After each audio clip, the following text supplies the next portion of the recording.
Hello and welcome to this free session on homeopathy for sleep disorders.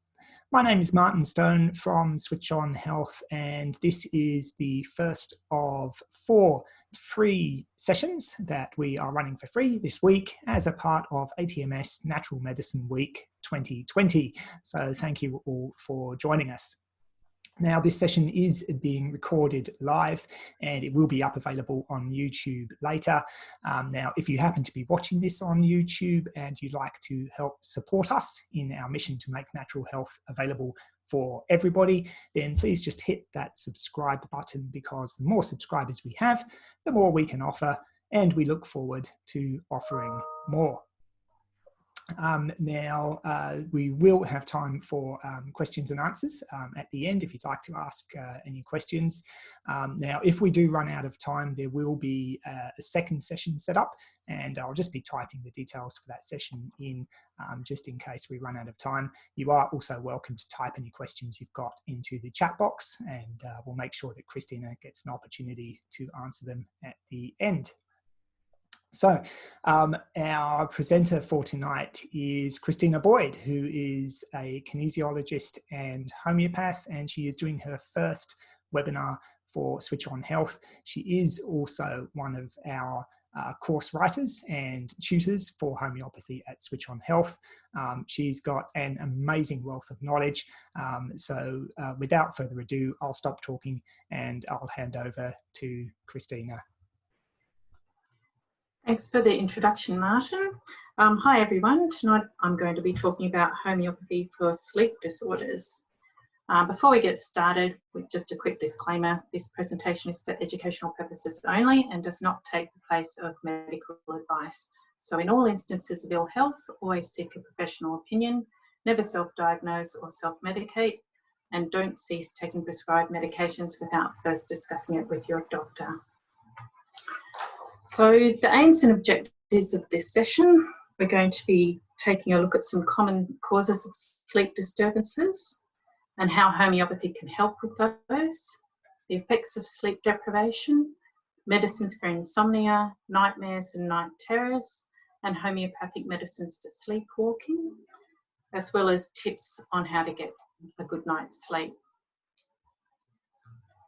So homeopathy. Homeopathy was first formulated into a system of medicine by German physician Dr. Samuel Hahnemann over 220 years ago. Today it is recognised as a valid form of healthcare in many countries around the world, and it's used by hundreds of millions of people, making it the second most widely used medicine in the world. So the first most widely used medicine is traditional Chinese medicine, then homeopathy, then herbal medicine, and then conventional medicine. Homeopathy uses dilute substances from a variety of natural sources, and it aims to stimulate the body's natural healing abilities. Homeopathy is a system of medicine based on the principle of like cures like. So what does that mean? Well, basically it means what a substance can cause, it can cure. So substances that are capable of producing symptoms in a healthy person are also capable of having a curative effect when given in microdoses to an unhealthy person who has those same symptoms. So for example, coffee, we know it's stimulating and causes increased alertness, restlessness and insomnia. But by using microdoses of homeopathically prepared coffee, it's a remedy called coffee accruta, which is derived from coffee, it may also help resolve some of those same symptoms. Wakefulness and sleep. Humans function within a fairly constant 24-hour cycle within which we sleep and awaken, and this cycle is called the circadian rhythm. When we are awake, the cerebral cortex of the brain is very active and sends impulses to the body. And during sleep, these impulses diminish. Although in some people, these impulses don't switch off, and that's when they can suffer from sleep disorders. And these are some of the effects of sleep deprivation. So you can see it causes a lot of problems with memory, cognitive impairment, impairs the immune system, increases your risk of heart disease, diabetes, it increases inflammation, and it also adds to the aging process. So you can see good sleep is essential for good health. And here are some examples of sleep disorders, which we'll only be covering a few of these tonight. So insomnia, frequent waking without any cause, snoring, nightmares and night terrors, sleepwalking, sleep talking, sleep apnea, and hypersomnia, and as well as disrupted circadian rhythms. So some of the causes of sleep disorders could be poor bedding. So maybe it's an uncomfortable bed or pillow, the temperature of the room, maybe it's too hot or too cold, chronic pain, incontinence or having to get up at night to go to the bathroom, caffeine, and that includes coffee, tea, chocolate, Coca-Cola, drug or alcohol use or withdrawal, and that also includes some pharmaceuticals, hormonal changes such as thyroid imbalances, menopause, or not having enough serotonin or melatonin can also cause sleep disorders, as well as elevated cortisol levels, grief, anxiety, stress, so things such as a bereavement or a job loss, or the birth of a new baby, so having to get up in the middle of the night to settle the baby. So what is insomnia? So insomnia is a disorder where there is insufficient quantity or quality of sleep. There can be difficulty falling asleep, waking earlier than usual, interruption of the night's sleep by periods of wakefulness, and not feeling rested after sleep. And we're going to take a brief look at some of the medicines used for insomnia. So we've got Ignatia, Bryonia, Nux vomica, Coffea cruda, Cocculus, Chamomilla, and Cypripedium.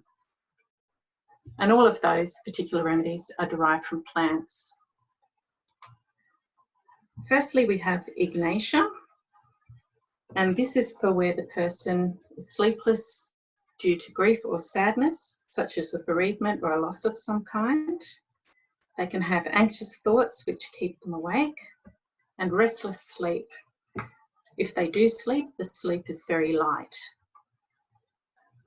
And just going back to Ignatia for a moment, it's also a remedy that's good for people who are of a nervous temperament or are very emotional, and they tend to feel like they're on an emotional roller coaster, or they might have mood swings.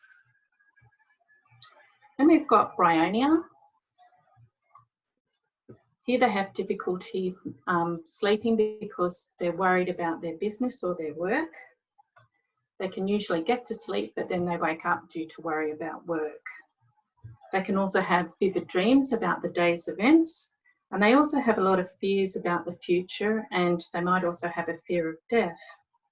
They're easily discouraged, and it's also a remedy that we use for cases of having stiff joints with shooting pains, where the person feels that the pain is worse for movement but better for pressure. Nux vomica, it's a good remedy for people who burn the candle at both ends. So they go to bed late, they wake up too late, and they have very unrefreshing sleep.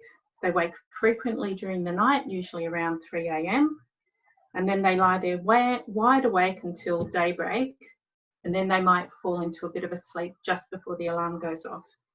So then they're very tired all day, and then they take coffee to try to help them get through the day, and then they can't sleep again that night, and then the next morning the whole cycle starts again with them needing to have coffee, and then they're awake all night. It's also one of the remedies that we use for digestive disorders and liver problems, and it's also a really good remedy for hangovers. Now, Coffea cruda, so that's a remedy that's actually made from coffee, but as I was saying before, in its homeopathic form, it'll help cure symptoms that were caused by having too much coffee. So in this case, the person's overtired, so they're wired but tired, they're wide awake, lots of ideas crowding their mind. Oops, sorry. They lie down, they go to sleep, they shut their eyes, but they just oh sorry, they lie down and they just can't sleep. So they've got their eyes shut and they're just wide awake. This is also a good remedy for people who are overexcitable, anxious and hypersensitive to sounds, light and odours. And the next remedy we're going to look at is cocculus. So this is where the person has sleep disturbances due to interrupted sleep cycles like jet lag or shift work, or night watching. And night watching is just an old-fashioned term for watching over a baby or someone with a chronic illness. They're staying up to watch over someone. It's also a really good remedy for travel sickness, so for car sickness and seasickness. And then we've got chamomilla. So with chamomilla, the person's sleepy during the day, but then they cannot sleep at night. They're very restless. They can also be irritable and impatient. They can't get to sleep because they feel irritated, and then they get irritated at being irritated. It's also especially helpful for sleeplessness in children, and we also use this remedy for teething. It's very good for children who are teething, especially if they've got one cheek that's quite red and hot and the other cheek is pale. You can also use it just in general for toothache. And then cypripedium, it's not a well-known remedy, but I found it to be very useful for children who are very wide awake at night. So they can have restlessness and twitching during their sleep, but when they're wide awake, they want to get up and play. So it's also useful for if you have a pet cat that might like to get up and play in the middle of the night. So this, with cypripedium, they're kind of awake because their mind's just so overactive and they just want to talk or do activities. Now with dreams, why do we dream? Dreams help the brain to function smoothly by diffusing overloaded thoughts and memories, so they help us process the events of the day. Now we'll just have a quick look at nightmares and night terrors. So nightmares and night terrors can be triggered by fatigue or stress. In both conditions, the person experiences fear, panic and anxiety. However, with night terrors, the dreams are much more intense, but the person may have total amnesia of the night terror when they wake up. And with night terrors, they're more common in boys than in girls, in children. And in adults, they're more likely to occur if the person is depressed or on antidepressants or antipsychotic medications. So now we'll just take a very quick look at some remedies that are typically used for nightmares and night terrors. So we've got aconite, stramonium and calibrom. So aconite and stramonium are both from plants and calibrom's from a mineral. So aconite, its common name is monkshood. And this is used for nightmares caused by fear or overexcitement. The person can have fearful dreams with restless sleep, and they might startle in their sleep. They wake up with anxiety several times a night. Now, this remedy is also very good for shock, especially if someone has witnessed an accident or a horrible event and it plays on their mind. You could also use it, say, if you've watched something on TV that you found particularly disturbing, that's keeping you awake. And then stramonium. So this is where the person's disturbed due to nightmares and night terrors. It's especially useful for children who have night terrors. They can have intense fear of the dark and fear of being alone. So these are the kids that are so scared they have to sleep with the light on, or they have to get into mum and dad's bed because they just can't bear being alone at night. They can have panic attacks with a wild look in their eyes and a great fear of violence or being attacked. And they might also scream or cry out in their sleep. And now we're going to take a look at calibrom. So this is also another remedy for nightmares and night terrors in children and adults. They can have confusing thoughts, horrible, terrifying dreams, and the person may also cry out in their sleep. And it's also one of the remedies we use for sleepwalking. With calibron, the person might also be grinding their teeth in their sleep, and that's probably due to the stress of the nightmare or the night terror. And if they're sleepwalking, they're totally unconscious of what's going on around them. And the person may generally have a nervous predisposition.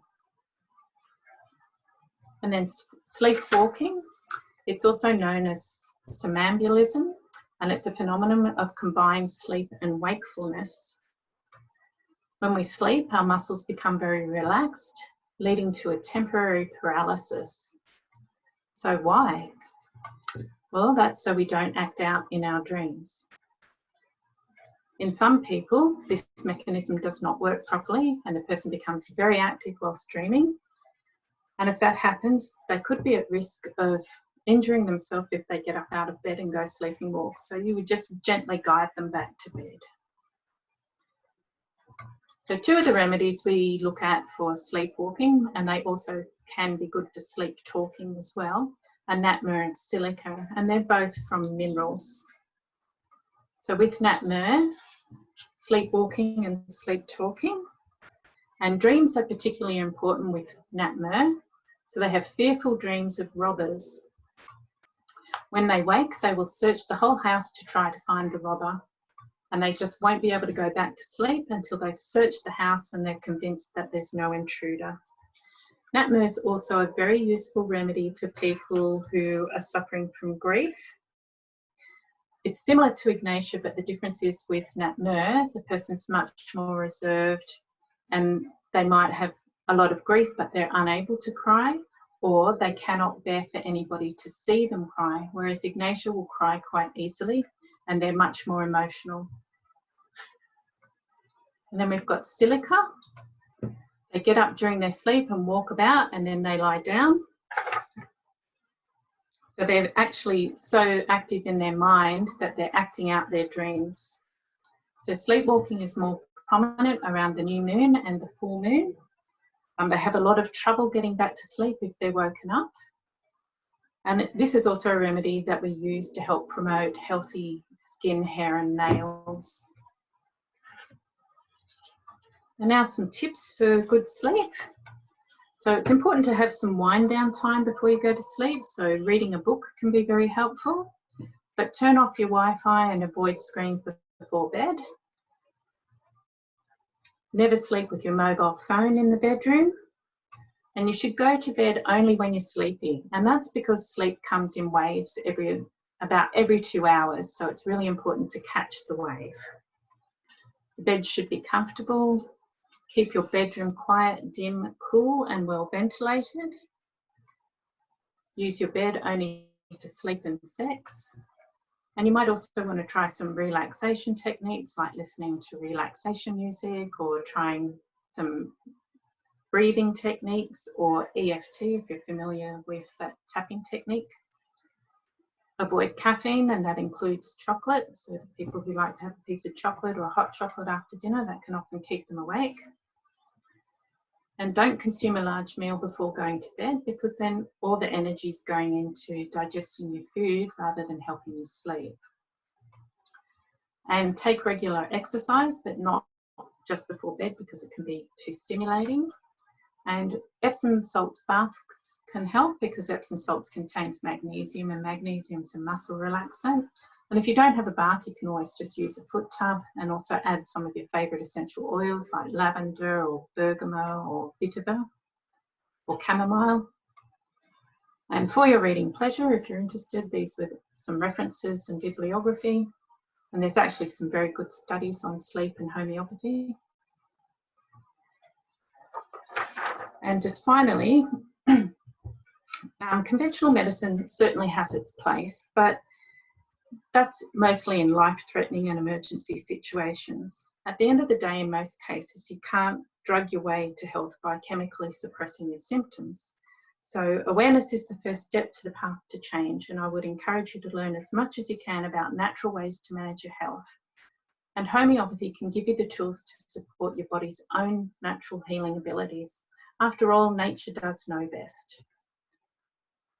And if you have any further queries, and if you'd like to learn more about the ATMS accredited courses on offer at Switch On Health, then please just go to the college website. So that's the end of the presentation. I know there was a lot of information. Very difficult to go into details on such a big topic, and there's literally hundreds of remedies for sleep, but those are probably the top ones that we would use in those sorts of situations. So I'm happy to take any questions. Excellent. Thank you, Christina. I can't believe how much you can pack into such a short session. And yeah, look, there's obviously so many remedies, and you know, so many different times in which you'd use them. You know, it's definitely not just a case of thinking, for example, with insomnia, you know, coffee would be good for this person, because obviously there's many different remedies you can choose. Now, if anybody's got any questions, please do just type them into the chat box, and we'll be happy to answer them. If you'd like to ask a question via video or audio, we can switch your microphone on and video on as well, if you would like to do that. Otherwise, just type something into the chat box. So while we're waiting for a couple of questions to come through, Christina, now let's say somebody was watching this and they thought, you know, Natma is the one I need, or something like that, or Ignatia, or whatever it might be. You know, what would you recommend to them? You know, is this something where they can just, you know, pop down to their health food store and pick up the remedy they think they need? What would be your advice? Most health food stores will sell those remedies, but health food stores tend to only sell them in a 30C or a 6C potency, and sometimes the person might need a stronger potency. But look, that's a really good place to start, is just getting something from the health food store. And then if you're not getting the result, then I would recommend that you'd go to the homeopath to find out what remedy and what potency best suits you. Yeah, sounds good. So we don't necessarily want people sort of guessing and or trying something and thinking, oh, homeopathy doesn't work, you know, because there's obviously a lot more to it than that, isn't there? Yeah, there sure is. But look, with each remedy, it depends on the person's symptoms, and we know that it works because it's been tested on animals and on plants and even on like cells. So there's a lot of interesting studies on homeopathy, and if anyone's interested, if they go to the Homeopathic Research Institute, there's plenty of peer-reviewed studies on there. Excellent. So we've got a great question here from Sharon, who says, is there a good remedy for snoring? Snoring. Yes, but often with snoring, it's more related to the position of the tongue and tonsils and adenoids. So you'd have to look at what's the underlying cause before you could work out what the most appropriate remedy is. And sometimes it could be a deviated septum or just dryness in the airways. So often those things can be an issue. But probably because Natma covers so many symptoms, that might be a really good place to start. Natma, okay, fantastic. Yeah, I always think that smothering somebody with a pillow, you know, that's probably that's always a good solution. Yeah. Or sleeping in a separate room. Another remedy for snoring you could try is Baryta carb if it's related to adenoids and tonsils. Fantastic. Question from Chrissy, who asks, remedy for pain and problems sleeping after an operation. In that case, chamomilla. Chamomilla is really good for pain. And the other remedy would be magphos. And even in a tissue salt, which you can get from the local health food store, magphos is really good for pain, especially if it's a cramping type pain. But chamomilla and magphos are probably the two top remedies to look at for pain. There's also hypericum and arnica, but it will largely depend on what are the symptoms of the pain. So if it's burning, shooting, aching, dull. Yeah, that's important to kind of break it down. Yeah, it's fascinating, isn't it? You know, the medical solution for pain is often, you know, like a Panadol or a Nurofen or whatever. But with homeopathy, you know, there's so many different types of pain. So many different And remedies. it's not a one size fits all. Absolutely, absolutely. We've got a question from Nathan, who wants to know, what's your opinion on homeopathic complexes for insomnia? So things that might be made by Heal or Pasco, for example. I actually think they're very good. I've used them quite a bit. And again, it's going to depend what remedies are in it and whether that resonates with the actual individual person. But there's no harm trying them. Sounds good. Amy, remedies for sleep apnea. Sleep apnea. Okay, so with sleep apnea, there's quite a few different remedies. Nat-mer could be helpful. Ferrum phos, because ferrum phos helps oxygenate the body. There's another remedy, I think it's called Grindella or Grivella, can't remember now. It's been a while since I've dealt with sleep apnea. But I think ferrum phos is probably a good place to start because it helps the person get more oxygenation. But with sleep apnea, you've also, again, got to look at the underlying cause. Is it something to do with their jaw, or is it something to do with their tonsils, or is it because they're overweight? Because often that can be a factor, or having a deviated nasal septum. So those would be things that you'd need to know to fully find the right remedy. Excellent.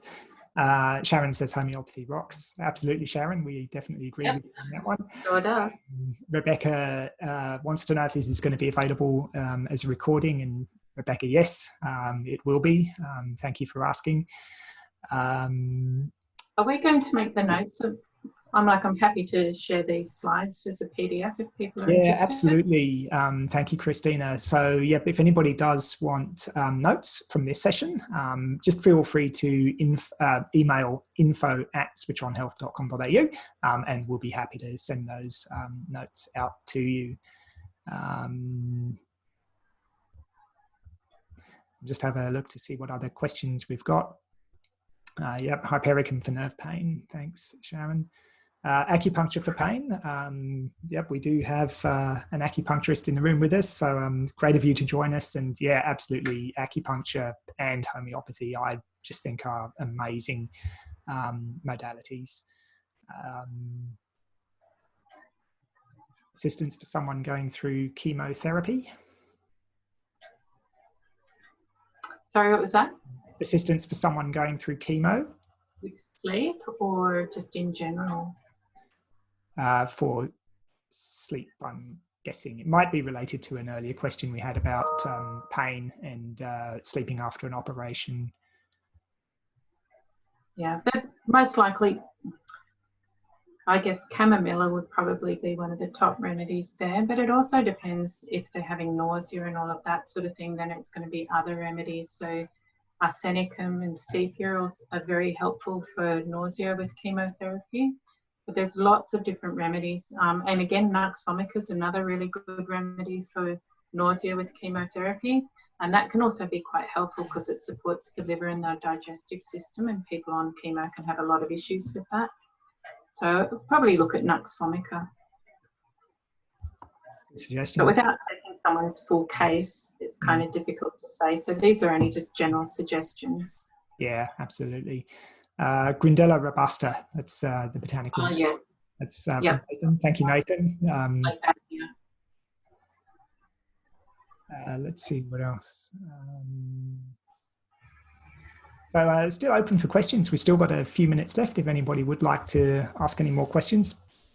I had a question, Christina. So I was interested when you said that, I think you said chamomilla is good for people that they're sleepy during the daytime, but then they can't sleep at nighttime. So that made me think, is chamomilla possibly a good remedy for teenagers, because we get a lot of teenagers that just want to sleep through. Yes. Yeah. And then, yep. And especially when they're going through puberty and they're feeling quite cranky and very moody, then chamomilla and ignatia are probably the two remedies to look at. Right. Yeah, I didn't know chamomilla was good for teens like that. I always think of it as being a baby's or a young child's remedy. But yeah. Anyone can take it really, but it's They say it's a children's remedy because it helps pacify children, and also for teething, it's really good. Great. Remedy for somebody that's a light sleeper and is easily woken up? Question from Melinda. There's lots of remedies for that, but probably trichophea would be the first place to start. Coffea, okay. Coffea and Nux vomica and Ignatia, they're all very light sleepers. So Coffea, Nux vomica, Ignatia. Yes. Great. Kevin's got a question. Is that the same as chamomile tea? So the answer to that, Kevin, is yes, comes from the same place, but the preparation is very different. Now, chamomile tea is, I mean, that's an excellent remedy just by itself for a good night's sleep. But yeah, you could take it as a homeopathic as well. Would you agree, Christina? You could do both, have a cup of chamomile tea and homeopathic? Yes. Yep. Fantastic. Okay, I've got a little mini case study here from Ellie who says, what about chronic insomnia in a 50-year-old woman who has been suffering for 6 years? She goes many nights without even any sleep. She does like drugs, but sometimes she doesn't like drugs. I think that's supposed to say. Doesn't like drugs, but sometimes has to take pharmaceutical medicine. So chronic insomnia. Okay, it kind of depends what the cause is. Like, is the insomnia from a grief or worrying about work, or they just have a really active mind? And then that will steer you to which remedy it would be. So see a homeopath would be the answer for that one. Look, probably either Ignatia or Coffea in that case, because Ignatia tends to have quite chronic insomnia, but so does Coffea, and it's just a matter of working out what's the cause. Nathan asks, what potency do you recommend, particularly for chronic insomnia? Depends on the remedy, and it also depends on the person. So if someone's quite sensitive, you would use a lower potency, say a 6C or a 30C. But if someone's not as sensitive, you might look at a 200. So with Ignatia and Coffea, we tend to use them in 200s, but the other remedies are generally used in 30s or 6s. And that's just a general rule of thumb. Obviously, it will depend on the person. Okay. Acupuncturist is happy to take on insomnia cases if you want to refer any for acupuncture. So I'm assuming, Meow, you're in Sydney. So if you are, excellent. We do have an acupuncturist here who works with sleep disorders.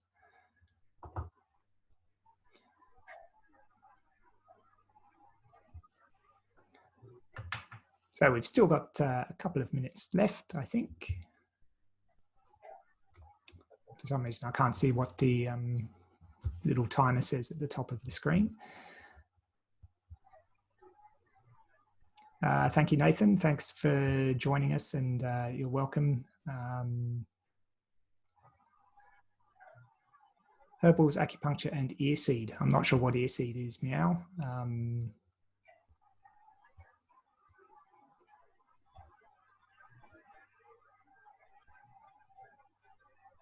Thank you, Hannah. Thanks for joining us. Great to see you.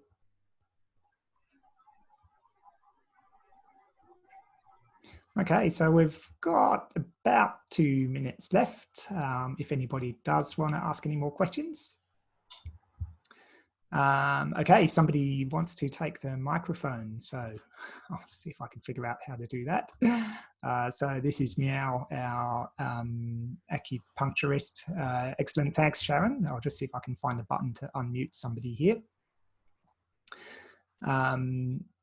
Quick question from Hannah. How old does a child need to be for using teething medicine? Oh, any age, that's fine. And potency would be the same? For chamomilla, probably use a 6 or a 30.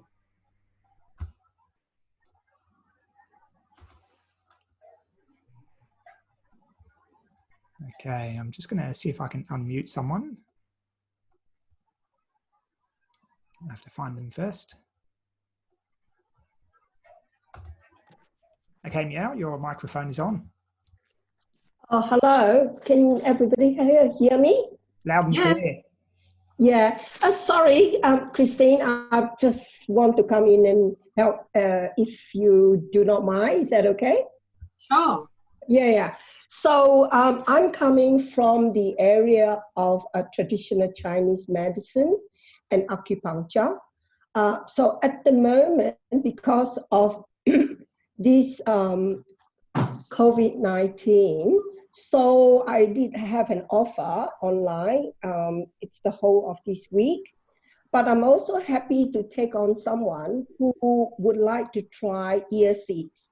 Yeah, because I think people are not sure what ear seeds is. Basically, it is the acupressure point on the ears, which is actually a reflection, a microsystem reflection of our body. So these points on the ears is actually mapped onto the acupuncture point that we use to put the the acupuncture needle on.